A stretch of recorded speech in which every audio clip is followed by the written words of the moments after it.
Hai teman-teman, kali ini aku mau sharing cara buat ketupat yang hemat gas ya teman-teman. Bikin ketupat atau lontong biasanya memakan waktu yang cukup lama ya teman-teman. Jadi bisa bikin gas di rumah cepet habis. Oleh karena itu aku di sini mau sharing untuk cara agar kita bisa bikin ketupat atau lontong tanpa menghabiskan gas. Untuk tahu caranya ikutin terus videonya ya teman-teman. Nah, pertama-tama aku mau masukin berasnya dulu ke dalam ketupat. Pastikan beras yang kalian gunakan ini sudah direndam terlebih dahulu selama 1 jam sebelum dimasukkan ke dalam ketupat ya. Beras yang dipakai itu ada 2 jenis untuk bikin ketupat atau bikin lontong. Biasanya orang-orang pakai beras perak sehingga bentuknya itu jadi lebih sempurna teman-teman. Rasanya pun juga teksturnya lebih kenyal dan lebih enak untuk pakai beras perak. Tapi untuk pakai beras biasa pun juga bisa ya. Yang membedakan beras perak dan beras biasa itu adalah takaran penggunaannya ya teman-teman. Jadi untuk beras perak, takarannya hanya setengah dari ketupat yang kalian pakai seperti ini. Nah, kalau pakai beras pulen, kalian harus masukkan beras sebanyak 3/4 dari besarnya ketupat. Nah, seperti ini kan sudah setengah. Jadi aku tambah lagi sedikit supaya hasilnya jadi setengah lebih sedikit. Nah, segini tuh, setengah lebih sedikit. Kalau sudah, isi semua ketupat dengan beras sampai habis.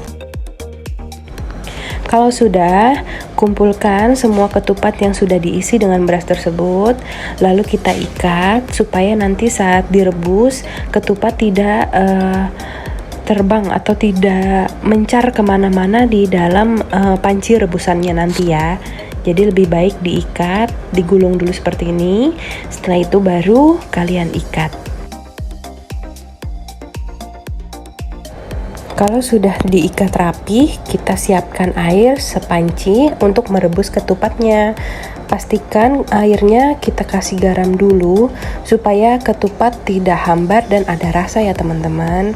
Kalau mau cara yang lain juga bisa, yaitu garamnya kalian masukkan ke dalam beras yang sudah kalian rendam air tadi sebelum kalian masukkan ke dalam ketupat. Aku pakai garam sekitar 1 sendok makan untuk 1 panci air.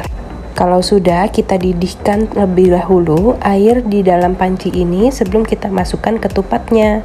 Kalau sudah mendidih seperti ini, kita tinggal masukkan ketupatnya dan pastikan semua ketupat yang masuk ke dalam air itu terendam semua agar ketupatnya bisa matang sempurna.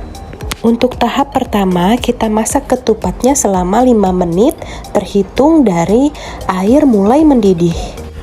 Pastikan panci tertutup rapat dan kalau bisa diberi pemberat di atasnya agar menghindari air yang meluap keluar dan mengakibatkan tutup panci akan terbuka. Setelah 5 menit direbus, kita matikan api dan biarkan tutup panci tetap tertutup rapat dan jangan dibuka ya teman-teman.